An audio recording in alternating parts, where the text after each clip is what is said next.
guys for tuning in to another episode of Off the Hook with AJ. This is your host, AJ. I got a very special guest today with me by the name of Mike Rodriguez, Cutman. How you doing, man? Good, man. Good to be on, man. Hope you're doing well.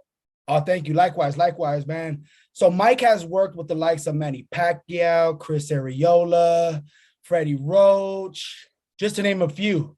You know, I mean, that's already right there a great lineup. Also, Gerald Washington. With Gerald Washington, you've been in the corner also with Buddy McGirt, Eric Brown. So you've been in there with legends, man.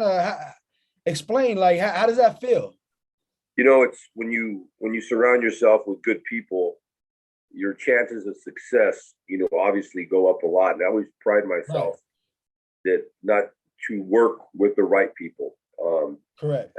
Great long-standing relationship with Freddie and the Wild Card family. I work with majority of with Freddie's fighters.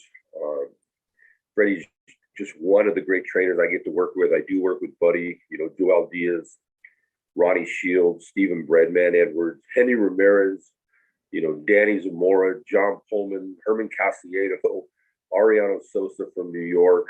Right. I mean, it just, you're right. I've worked with Eric Brown. I've worked with Robert Garcia. You know, when you work with those kind of folks, most of the time, you know that you're getting to work with a top quality fighter as well. And having success is those fighters do well and they're put into bigger fights, you know, having the opportunity to work those bigger fights. I mean, that's kind of whatever you do in the sport, that's kind of the level that you want to be at. But, you know, it was a lot of hard work. It wasn't always like that. Right, you know, right. First started, you know, I used to have to beg people. You know, And how did you get started? How long have you been doing it again? I've been doing cuts about 13 years. I was training some guys, and because of my regular job as a homicide detective, you know, 13 years ago, I was rocking and rolling in the homicide business. Right. Really couldn't dedicate the amount of time to be in the gym. And I apologize for my stuffy nose. I actually tested positive for COVID this morning. Oh, so, wow. I'm feeling How okay. You feeling? I'm feeling okay. It just feels like a bad cold, a little tired. Right. I know there's people out there that got it way worse than me. I'm vaccinated, so I was telling my sons earlier, so far so good. I'm fortunate that I'm vaccinated. So I can imagine if you're not vaccinated, how it might hit you. I mean, I know it hits everybody differently. Right.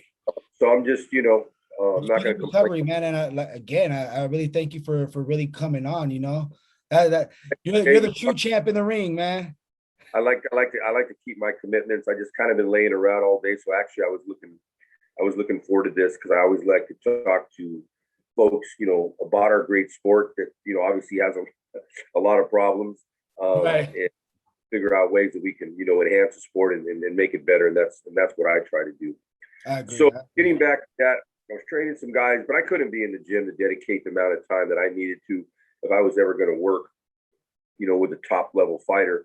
Because there'd be days where I couldn't be there because, you know, I'm down in Compton or South Central LA or East LA, you know, working an officer involved shooting.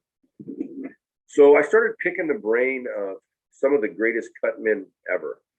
The Joe Chavez's, the Miguel Diaz, Carlos Vargas, Stitch Duran, David Martinez. You know, those gentlemen, Indian Willie Shunky, they were all friends of mine, and they didn't put any roadblocks for me. A little side note: Stitch Duran, before he was ever Stitch, was my boxing coach in the Air Force. I've known Jacob since I was 19 years old, and we're great friends. And I know he always tells me he's proud of me. But I kind of knew him when he was first starting out, when he was coaching me. So we go back a long, long way. And I just kind of took what I was as a former fighter, being in the military, being a cop for 33 years, being in homicide, you know, now for 17, with my own personality and preparation and my own dedication to the craft. And I saw everything about it. And it's just one of those things where I didn't make my niche as a fighter like I thought when I was younger. Okay. I didn't as of yet as a trainer, but I'm making my niche as a cut man, working with the fighters that you mentioned the Manny Pacquiaos, the Julian J. Rock Williams. You know, I've worked with 21 world champion Sean Porter, Wow, Errol that's an Spence. impressive I've worked resume with right there. Verdenis Ugas. I actually had to make a decision because Ugas asked me to work for that fight as well. You know, Dennis Lebedev, Sergey Lipinets, Abner Mares. I mean, the list goes on. Brandon Figueroa. I just read that his fight got canceled with Stephen Fulton. So I worked with 21 world champions. And when I did some research early in the pandemic, I did some research about some of the old legendary cutmen, the Ralph Citros, the Eddie Alianos, Chuck Bodaks, and I'm leaving people out. But, you know, those guys all worked with 40, 50, you know, world champions when it was all done. And, you know, the money's nice. I'm at a point now where I can make a living doing this. But I was having this conversation with one of my great, great mentors, Ruben Gomez. Okay. A couple of weeks ago in Minneapolis. And I just got back from Minneapolis, but I was talking to him and Rudy Hernandez. And Rudy's kind of like my quality control guy, where everybody's kind of like, hey, Mike, great job. Rudy's the guy that calls me and says, hey, great job, but did you think of this? Did you think of that? And you need that in your life. And Ruben, who's worked with, you know, he goes back to working with Roberto Duran. You know, he's always my biggest fan. You know, no matter what, he's always calling me on the holidays.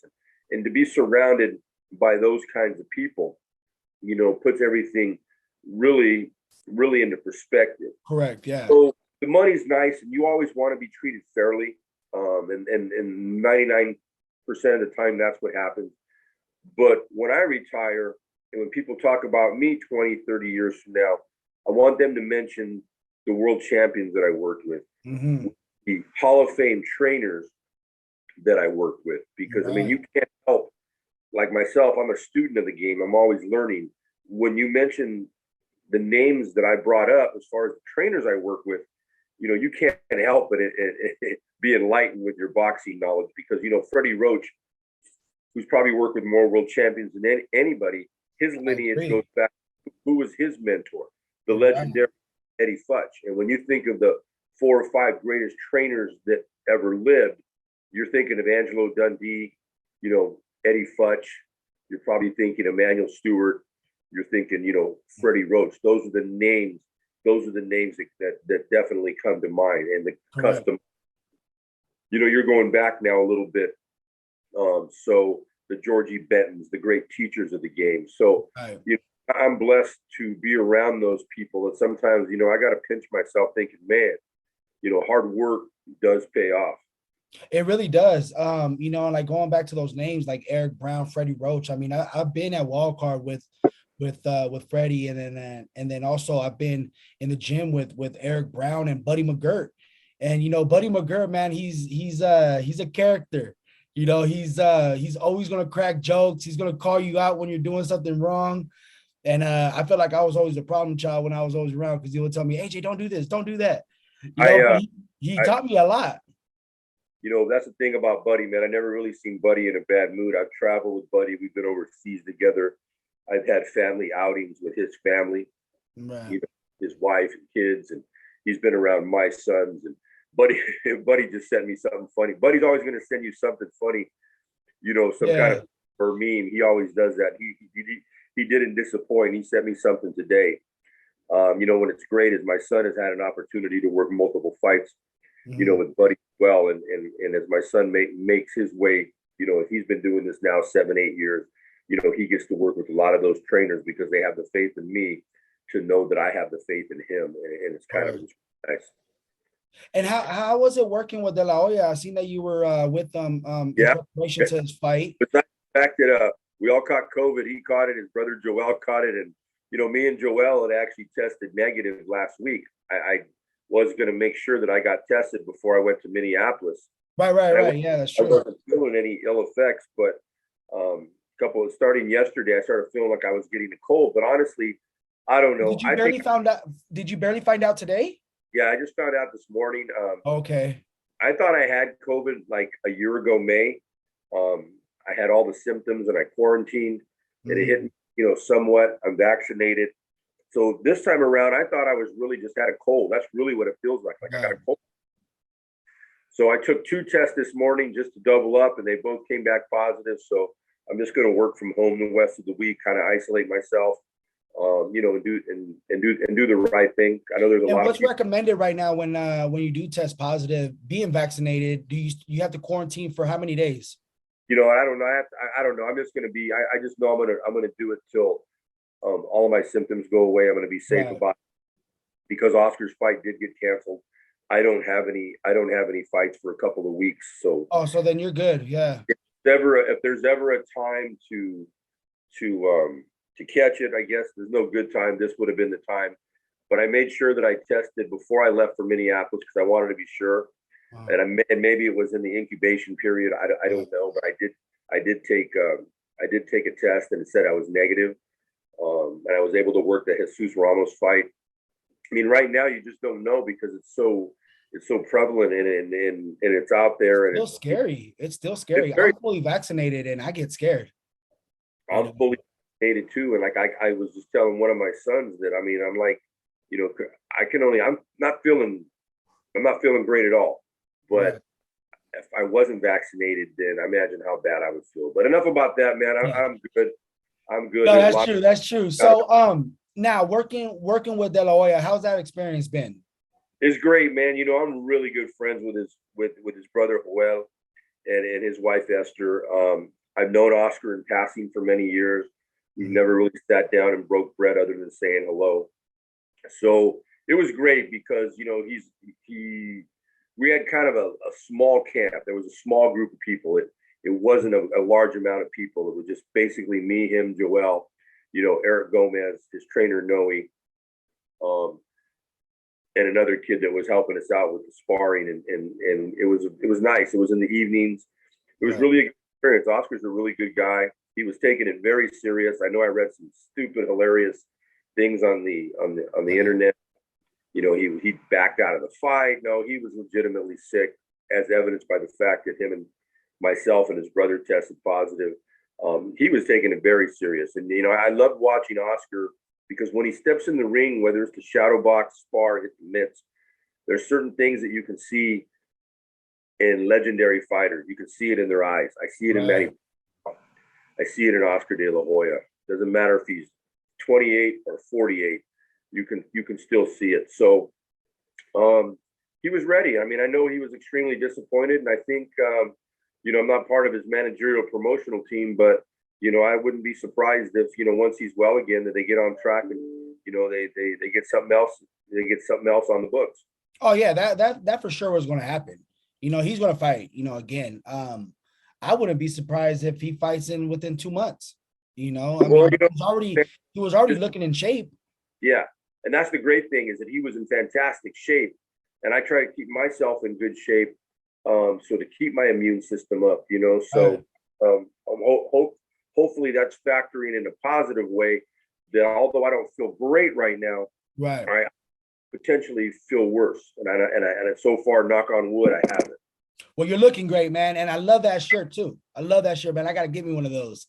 Yeah, we got to get you one of these, man. Get you part of that War Tape family. Guys to, man. So let's go back to when you first started, man. Do you remember your first fight that you worked at? Man, I'm kind of embarrassed to even say because when I first started, I had to work with the dudes coming in from out of town that were like 0-3, 1-4, 2-5. The guys that, and I have much respect for them. Believe me, I give those guys more credit than I give an undefeated 10-0 kid because the odds are stacked against these guys. Right.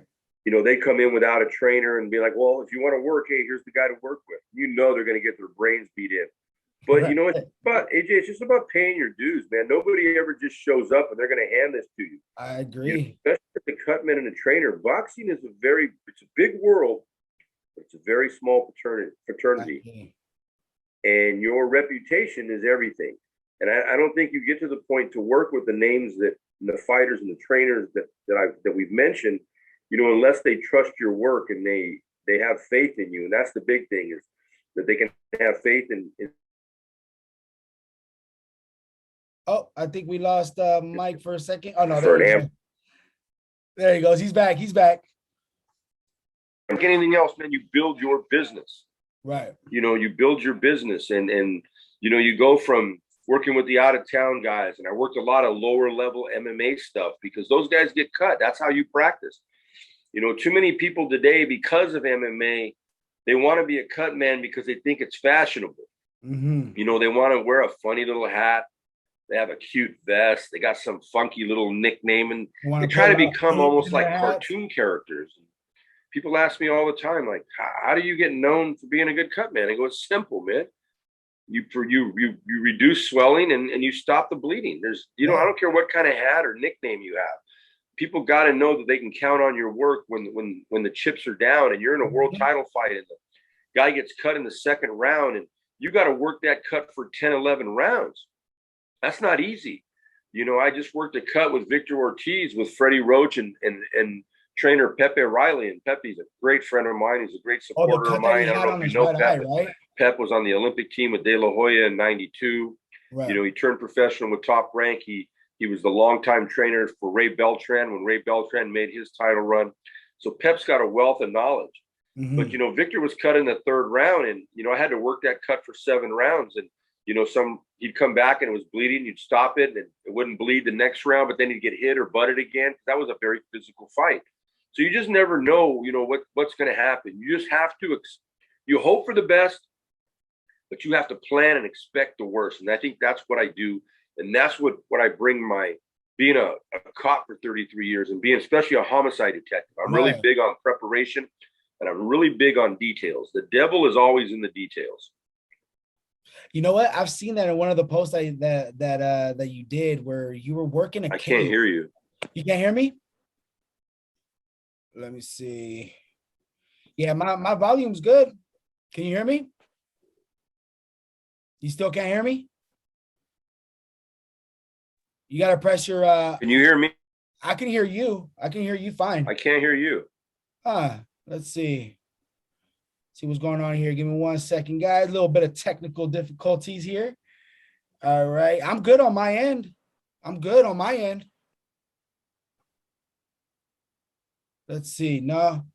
All right. We'll be right back, everyone. Give us 1 second here.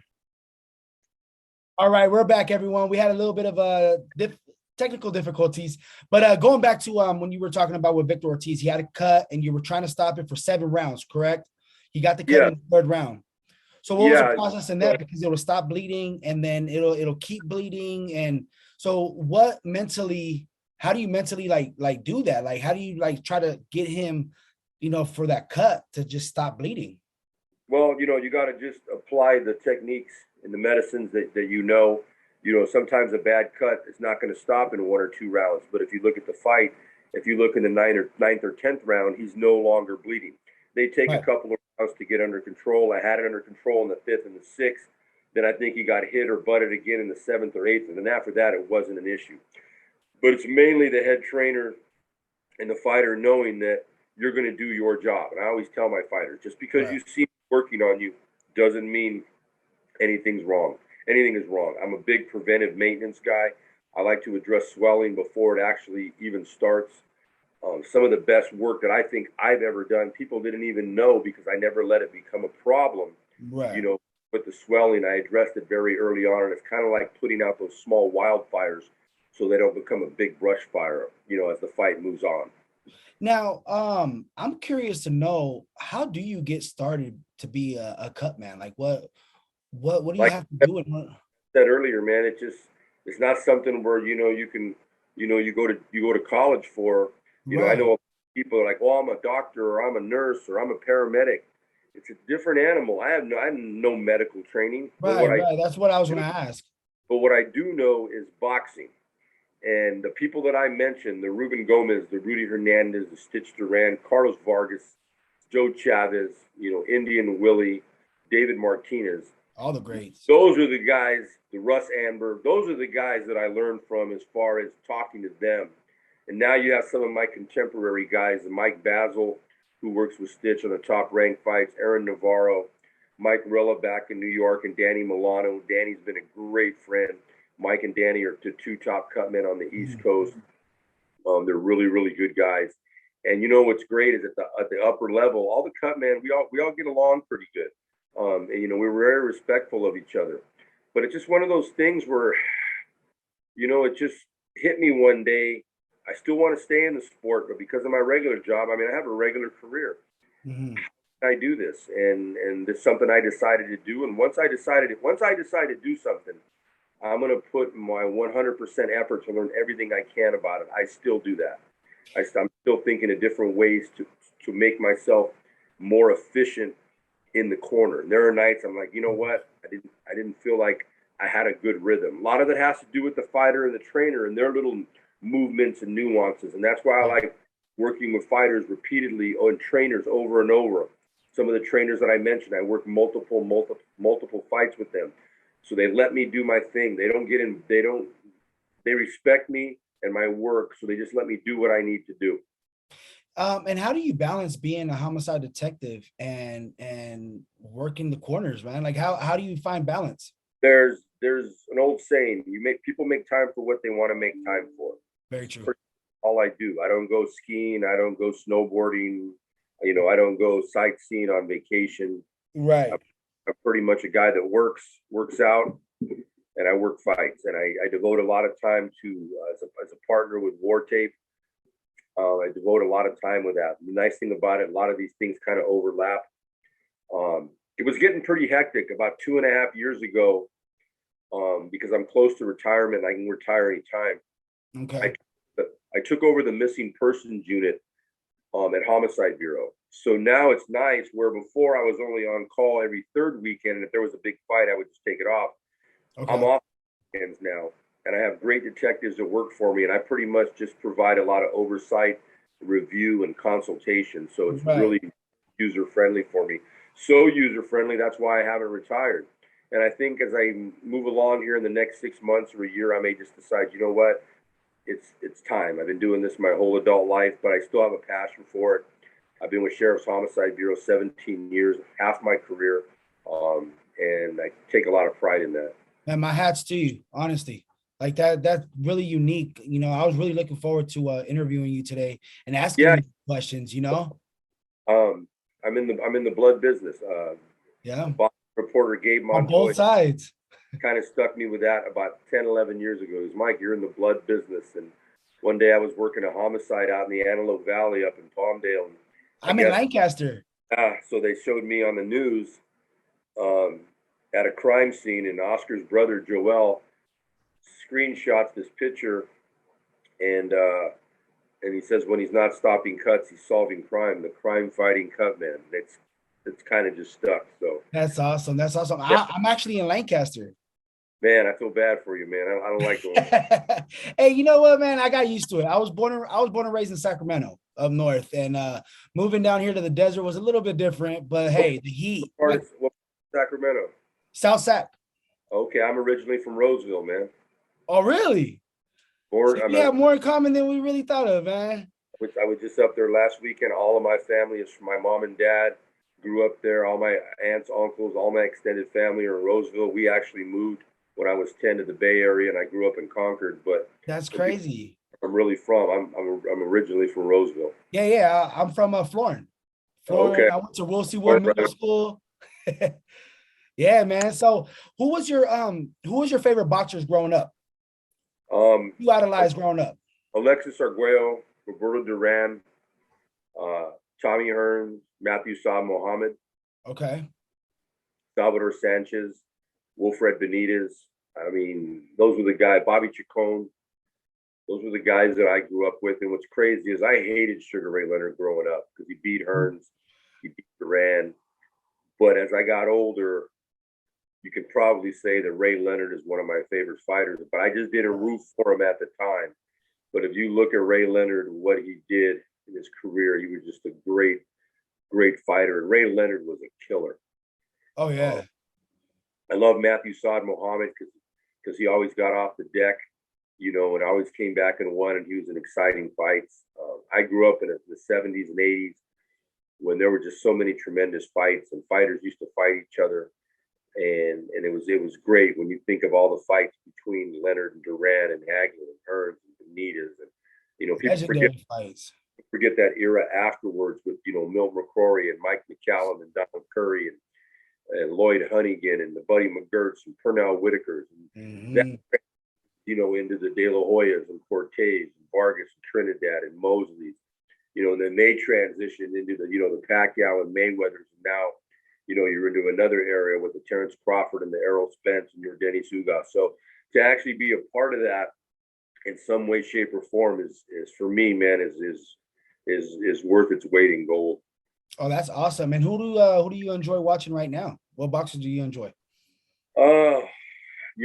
Obviously I enjoy the fighters that I work with. One of the fighters that I'm really, really high on is I just worked with him is Jesus Ramos. He just recently fought this past Saturday. He got the victory too. Saturday, he fought a really, really tough and good fighter in Brian Mendoza.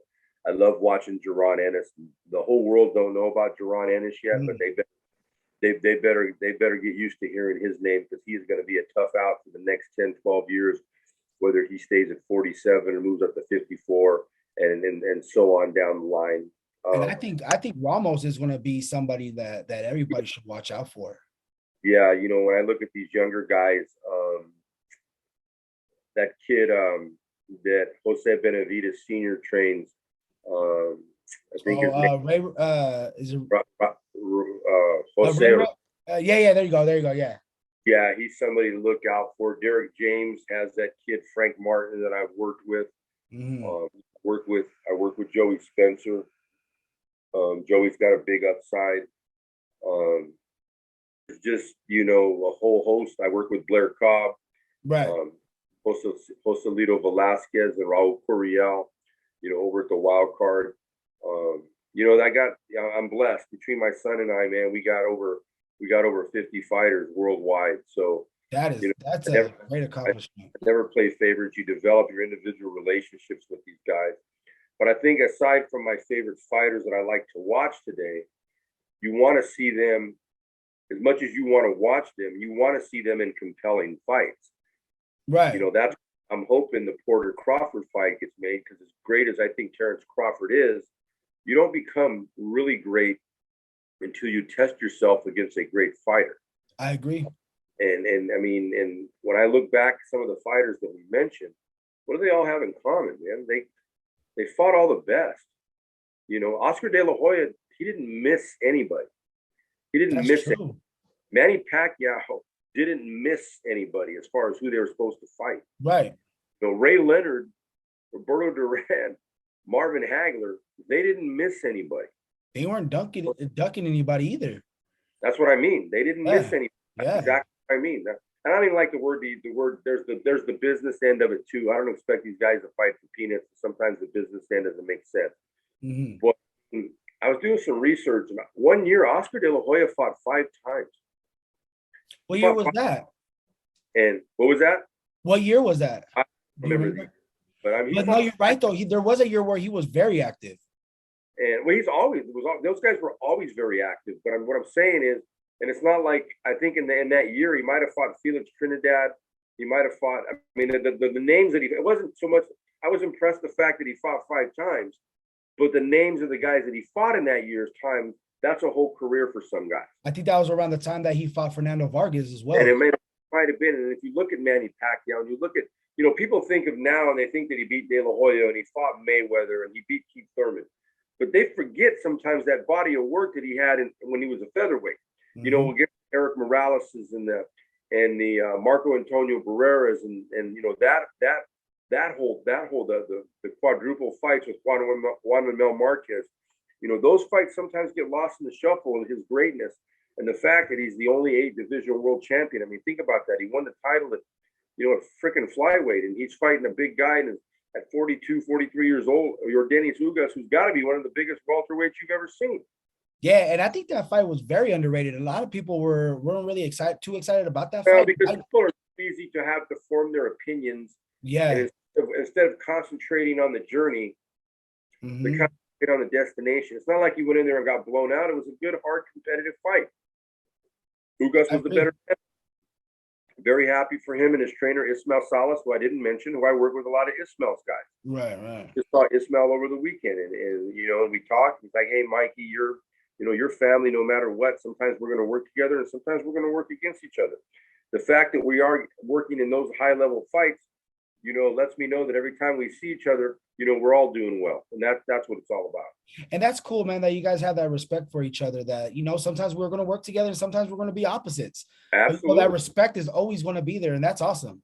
Yeah. It's just about being a pro, man. It's always about being a pro. Exactly. I agree.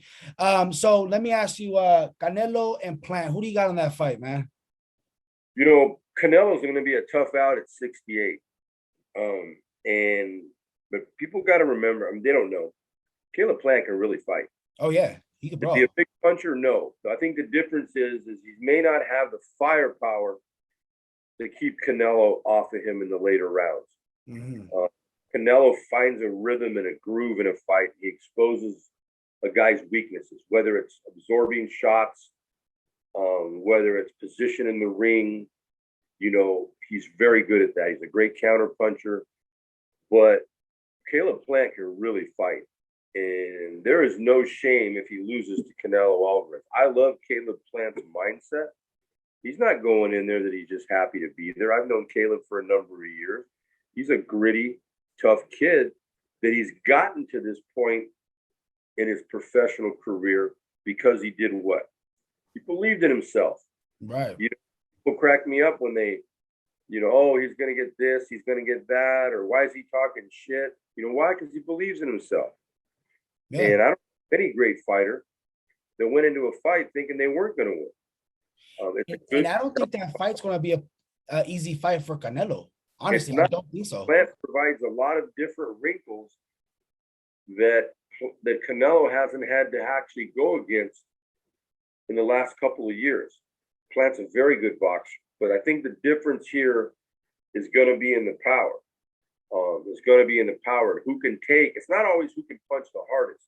It's always, think about it, it's who can take the other's power the best. Right. Sometimes bigger puncher. I agree with that. That's going to be a very exciting fight. I can't wait for that one. There's a lot of great fights coming up. We got Fury coming up versus Wilder next month. Yeah, you got Joshua and Usyk, which I'm very that fight because Usyk's very technical. Mm-hmm. And I think that's going to be a chess match until somebody gets hurt. I think Wilder Fury is going to be a good fight. It's going to be better than the last fight. I think Wilder has a lot to prove, and I think Deontay Wilder believes in himself. That's the key, man. If you believe in yourself, great things can happen. I think it's going to be a very compelling fight, and that's what I want to see. I watch so many fights, whether I'm working them or I'm around them, and sometimes it's like, "Are you going to watch?" And I'm like, "Nah, not really," because I kind of already know when. I mean, and we also have Teofimo Lopez fight coming up. The one I'm really excited to see is Shakur Stevenson and Jamal Herring. That one's going to be good. I remember Jamal Herring turned pro. I've been a friend of his, and I've been a big fan of his. And you talk about a guy that's gotten the most out of his ability, because out of the 2012 Olympic team, he was the team captain, but least heralded of all those guys on the Olympic team. And when he switched over to Top Rank and he went over with Bomac and Red over in the Crawford camp, things changed for him. And he started, the light started shining on him, and he started believing in himself. And now look, he's a world champion, and he's in a big fight, win, lose, or draw. His life for him and his family has changed forever. And Shakur is a tremendous talent. And he's another one of those young champions like Teofimo. Teofimo's already been put under the fire because of Lomachenko. That alone is a career defining win. You want to see them in good, compelling fights. I just think because of this COVID, it's really slowed things down. We're trying to get it back on track, but as you can see, the Figueroa Fulton fight got postponed. Oscar's fight got postponed this week, and it's just a whole myriad of everybody's getting exposed again. And here I am, stuck in my bedroom now for the next week because I want to get better and not contaminate anybody else. I agree, man. So let's we have this thing here on the show we call Let's Get Personal. So I'm gonna ask you some random questions. All right. This is usually towards the end of the interview. So I'm gonna ask you some random questions and you just gotta answer them. All right. And they're gonna just be random. Give me 1 second here. I got it right here. All right. So first question, favorite food? All foods. All foods? All foods, man. Favorite color? Green. Favorite athlete? Any sport? Muhammad Ali. First car. 76 Monte Carlo. Nice one. Dream car. I'm not really into cars. They don't do nothing for me. True. Okay. Favorite place to travel. Probably the Audi, the Audi, the A5. Okay. Favorite place to travel. Somewhere where you've gone or somewhere where you would actually want to go. Well, I don't get excited about those things, man. I've been from the military and boxing. I've been around the world. You know what? I'm a different animal, man, when it comes to these kind of things. Oh, no, that's awesome, though, man. I love that. I love that. Last question right here. All-time favorite movie. Planes, Trains, and Automobiles. Okay. All right. All right. Hey, thank you, man. Thank you for being on the show. Thank you for joining us. You know, where can everybody follow you at? They can follow me on Instagram and Twitter. It's the same thing. Boxer Rods, BOXERRODZ as in zebra. Yeah, give me a follow, man. I appreciate you having me on, AJ. It kind of broke up my day. I don't feel as sick as I did an hour ago, so I think we're good. Hey, I appreciate that, man, and a speedy recovery, man. And I got to get one of those shirts, man. So I'll hit you up. Go ahead and shoot me your address, and we'll get one out to you. All right, sounds good. Thank you again, Mike Rodriguez, everyone. Thank you guys for tuning in. You guys can follow us at Off the Hook with AJ. You guys can follow me at AJ_official_page_. And we're good, man. Till next time, thank you again. And I'll give you a holler, man. All right, take care, AJ. Good All right, you too. Thank you. All righty.